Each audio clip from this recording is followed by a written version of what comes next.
Also, let's look at what Americans are feeling about the war in Ukraine.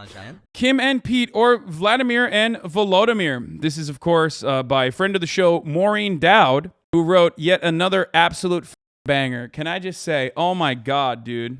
I need like a sound alert for this. You know what I mean? Like, I need like a beep, beep, beep, beep, beep. Here. That's a certified banger, baby. That's right. That's a certified New York Times banger alert.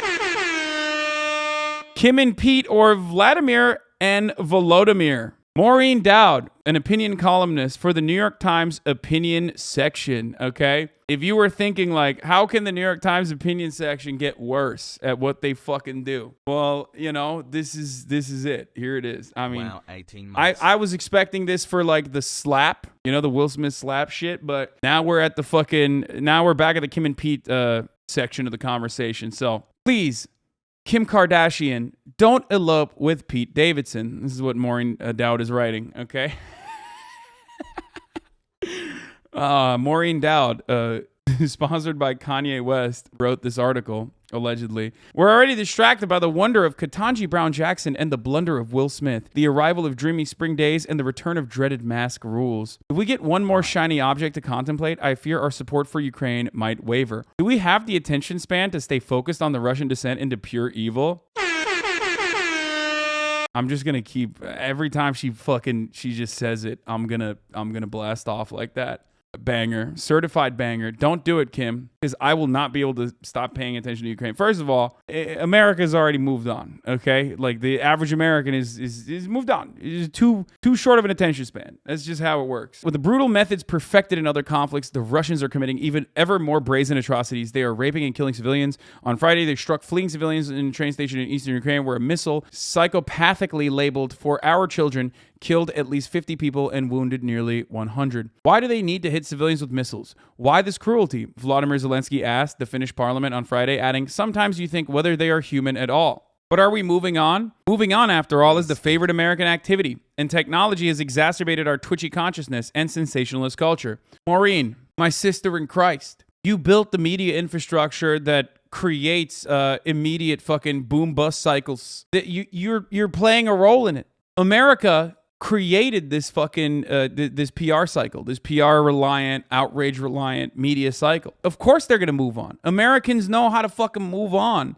from conflicts like that. They've been trained, they've been conditioned. Literally the entire fucking history of the war on terror is about moving the fuck on. You are writing this article as a consequence of moving the fuck on. You're moving on right now with this article. Also, what would happen if you, I don't know, focused your efforts more on what's going on in Ukraine? Like if you were watching what's going on in Ukraine harder, what are you going to do? What are Americans going to do?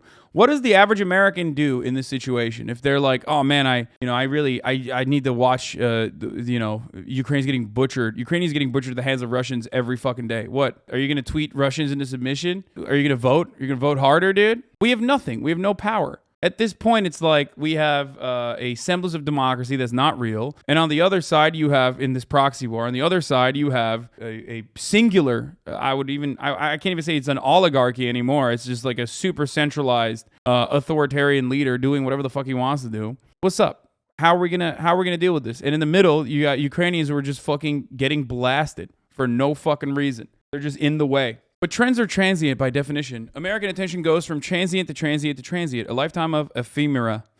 We used to have thought leaders, and now we have influencers. Is a cognitive challenge. Oh, God. We used to have thought leaders, and now we have influencers. Yeah, totally, because, our thought leaders were so smart back in the day. It's a cognitive challenge, but can we find ways to keep our attention on things that require our attention? Do we have any mental discipline at all? What is this? What is the mental discipline? I need to understand, what Maureen Dowd is saying here. I think there's this very weird attitude that Americans have where they literally think their posts are like winning the war. You know what I mean? I think that's where this is coming from. It's like we need to post harder.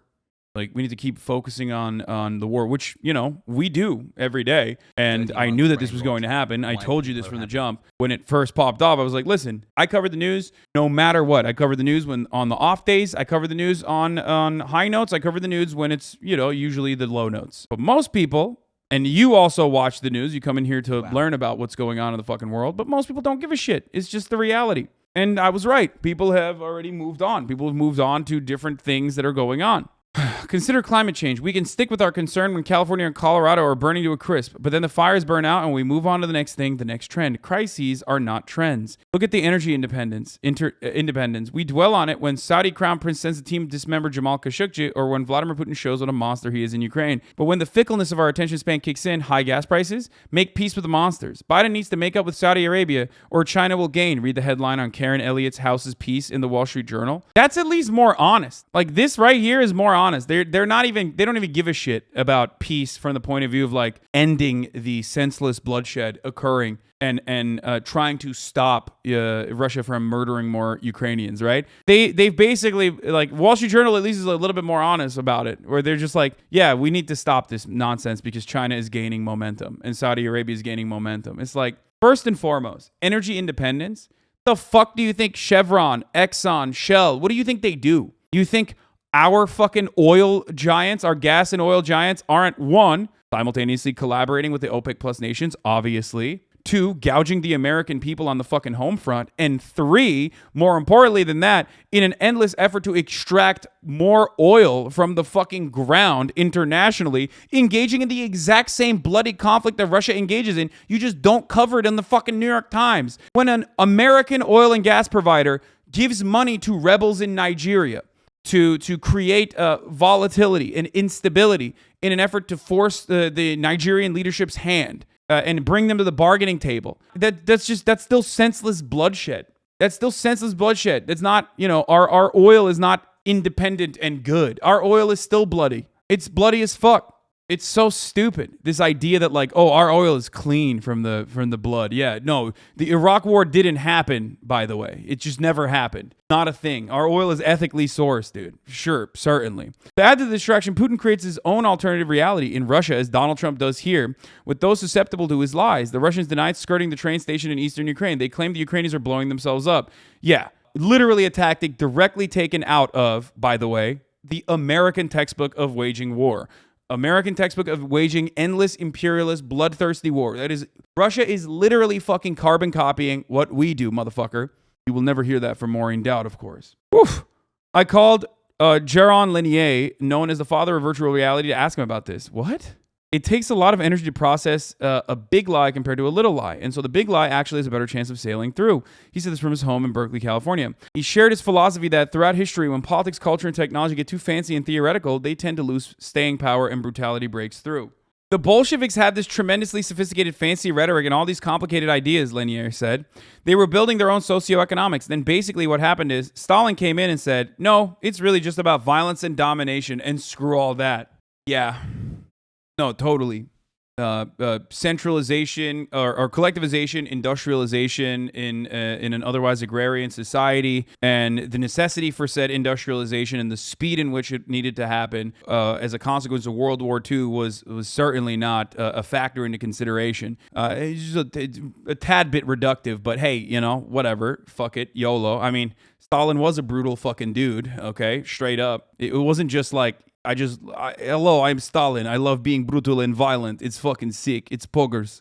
Liberals like examining history is always wonderful.